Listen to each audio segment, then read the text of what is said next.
Welcome to Echo No More, the podcast for women ready to break free from the patterns of narcissistic abuse and reclaim their voice. I'm Dr. James, a coach and survivor, here to guide you from self-doubt to self-worth, one conversation at a time. Whether you're just beginning your healing journey or are ready to step fully into your power, you'll find tools, stories, and encouragement right here. Let's get started. Welcome back to Echo No More.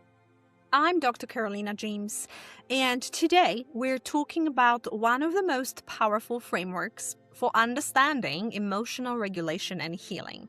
The window of tolerance.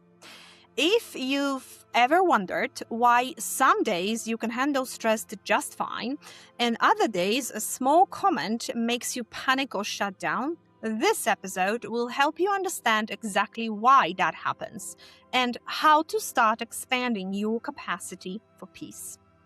So, have you ever noticed how sometimes you can stay grounded during a difficult moment and other times you completely lose it? Maybe you go from calm to furious in seconds, or from frozen to focused, or focused to frozen. You're not crazy. You're not overreacting. That's your window of tolerance in action. It's the space where your nervous system feels safe enough to function, to think, connect, and respond instead of react. When you're inside your window, you can breathe, reflect, and choose your words. When you're outside of it, survival mode takes over. Fight, flight, freeze, or fawn. Learning your own window of tolerance and how to return to it is one of the most life-changing skills in trauma recovery. Let's unpack what it means and how you can work with it, not against it. So, what the window of tolerance actually is. Picture two lines on a page. Between those lines is your window of tolerance, your calm zone, where your brain and your body are regulated. Here, you can feel emotions without being flooded by them. You can think clearly and stay connected to others. But when stress rises beyond what feels manageable, you leave that window, and your nervous system responds in one of two ways. Above the window is the hyperarousal, the panic, anger, anxiety, racing thoughts, and emotional overwhelm. It's when your body feels like it's on fire. Below the window is hyperarousal, numbness, shutdown, dissociation, or exhaustion. It's when you feel disconnected from yourself, like you've gone offline. Both are survival states. Neither means you're broken. They mean your body is doing exactly what it was trained to do under stress: protect you. So, why do we as survivors often have smaller windows of tolerance? Well, for trauma survivors, especially those of narcissistic abuse, the window of tolerance often becomes very narrow. So when you've lived in chronic chaos or emotional unpredictability, your body learns that the world isn't safe. It reacts faster, stronger, and longer to even minor stressors. So, something as small as a tone of voice or a text message or a facial expression can push you out of the window of tolerance. You might find yourself spiraling after something that seems really small to others and then judging yourself for it. But it's not about overreacting. It's about a nervous system that has been trained for survival, not peace. So understanding this removes the shame. Your body is not broken. It's overprotective. And now you get to teach it what safety feels like again. So how can we expand our window of tolerance?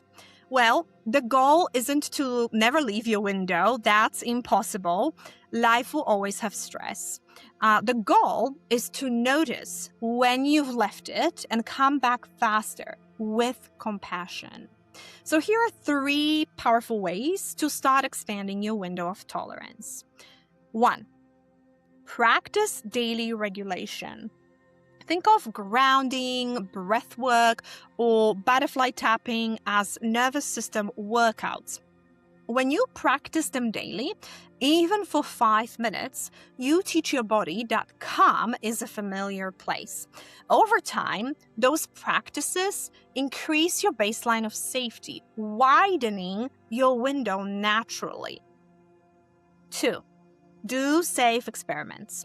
This means basically gently exposing yourself to small but manageable challenges that stretch your comfort zone without overwhelming it. So, for example, if conflict triggers you, practice expressing a small boundary with a friend you trust. Each time you stay regulated through discomfort, your nervous system learns, I can handle this. That's what growth looks like. Not huge leaps, but tiny, safe stretches. 3. Surround yourself with safe people. Co-regulation is powerful. Being around calm, empathetic people literally helps your nervous system mirror theirs. So when someone listens without judgment, your heart rate slows, your breathing deepens, and your brain releases oxytocin, the chemical of connection and safety. That's why healing in isolation feels so hard, because your body needs models of safety to recalibrate. I used to have a window so small that one comment could ruin my entire day. A text, a facial expression, even silence could send me spiraling. But as I practiced grounding and built small daily rituals, I noticed I could hold more. I could feel anger without exploding. I could feel sadness without collapsing.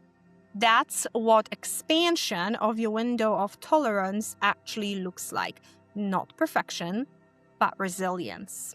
So, if you feel like your window is tiny right now, please remember it's not fixed. Every moment you return to calm, you're stretching it wider.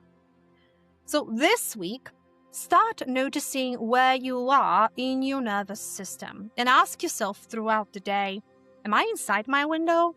Feeling present and balanced? Am I above it? Anxious, restless, reactive? Am I below it? Numb, detached, disconnected? There's no judgment. Only awareness, because awareness is the first step towards regulation. And every time you notice and breathe, you're gently teaching your body it's safe to stay here. Thanks so much for listening today. I just wanted to jump on to add that this week on my website, econormalcoaching.org, there is a free printable included that is depicting the window of tolerance in a form of a worksheet and daily regulation checklist. Check it out. Remember, your emotions are not your enemy. Thank you for joining me today on Echo No More. If this episode resonated with you, please subscribe, leave a review, and share it with someone who might need to hear it. For free resources and coaching opportunities, visit www.econormalcoaching.org. And always remember, your voice matters, and the echo ends here.